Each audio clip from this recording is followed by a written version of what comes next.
एक घने जंगल में एक शेर रहता था। वह जंगल का राजा था और अपनी ताकत के कारण सभी जानवरों में बहुत सम्मानित था। सारे जानवर डर के मारे उसकी तारीफें करते थे और उसका गुणगान गाते रहते थे। लेकिन उसी जंगल में एक चालाक और बुद्धिमान बंदर भी रहता था।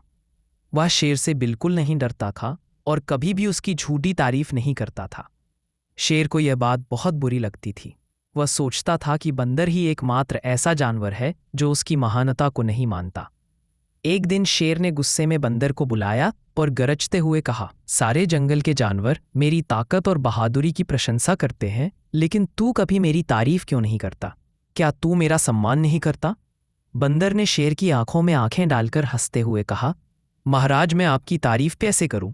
आप तो जंगल के राजा है, लेकिन आपकी दाढ़ें भी सीधी नहीं हैं। एक तरफ की दाढ़ टेढ़ी है, जिससे आपकी शक्ल थोड़ी अजीब लगती है। यही वजह है कि मैं आपकी तारीफ। गांव का नाम सुंदरपुर। वहां एक छोटा सा तालाब था, जिसके किनारे बरगद का पुराना पेड़ खड़ा था। गांव वाले कहते, ये तालाब हमारी जान है, पर बच्चे हंसते, पानी तो मुफ्त है दादाजी। एक गर्मी के दिन बादल गायब हो गए।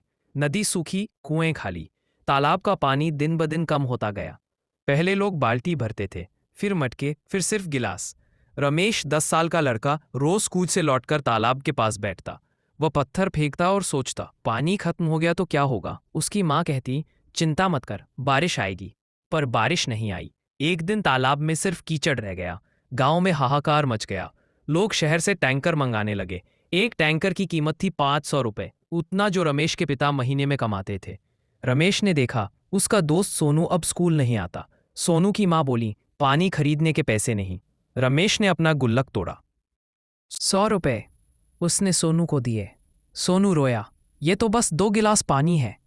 फिर रमेश ने कुछ किया। उसने गांव के बच्चों को इकट्ठा किया। हम तालाब बचाएंगे। उन्होंने पुराने बांस से पाइप बनाए, दूर के झरने से पानी लाने की कोशिश की। बड़े हंसे, बच्चे क्या करेंगे? पर बच्चे नहीं रुके। एक रात रमेश अकेला तालाब के पास बैठा था। उसने कीचड़ में कुछ चमकता देखा। पुराना सिक्का। उस पर लिखा था, पानी अमृत है। रमेश समझ गया। अगले दिन उसने गांव वालों को बुलाया। हमने पानी को मुफ्त समझा, इसलिए बर्बाद किया।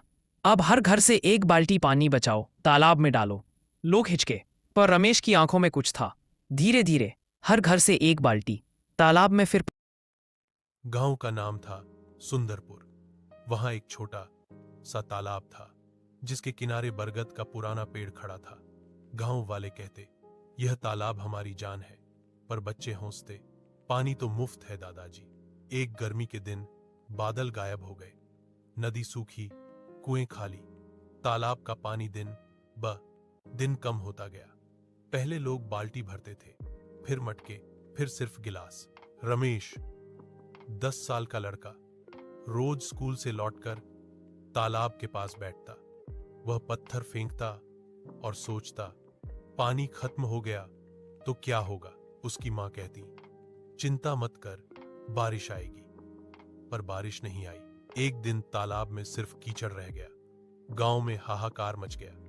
लोग शहर से टैंकर मंगाने लगे। एक टैंकर की कीमत थी 500 रुपए, उतना जो रमेश के पिता महीने में कमाते थे। रमेश ने देखा, उसका दोस्त सोनू अब स्कूल नहीं आता। सोनू की माँ बोली, पानी खरीदने के पैसे नहीं। रमेश ने अपना गुल्लक तोड़ा। 100 रुपए उसने सोनू को दिए। सोनू रोया, यह तो बस 2 गिलास पानी है। फिर रमेश ने कुछ किया। उसने गांव के बच्चों को इकट्ठा किया। हम तालाब बचाएंगे। उन्होंने पुराने बांस से पाइप बनाए, दूर के झरने से पानी लाने की कोशिश की। बड़े हंसे, बच्चे क्या करेंगे? पर बच्चे नहीं रुके। एक रात रमेश अकेला तालाब के पास बैठा था। उसने कीचड़ में कुछ चमकता देखा। पुराना सिक्का। उस पर लिखा था, पानी अमृत है। रमेश समझ गया। अगले दिन उसने गांव वालों को बुलाया। हमने पानी को मुफ्त समझा, इसलिए बर्बाद किया। अब हर घर से एक बाल्टी पानी बचाओ, तालाब में डालो। लोग हिचके, पर रमेश की आंखों में कुछ था। धीरे धीरे हर घर से एक बाल्टी। तालाब में फिर पानी दिखा। बच्चों ने पेड़ लगाए, बारिश के लिए प्रार्थना की। 1 साल बाद बारिश आई।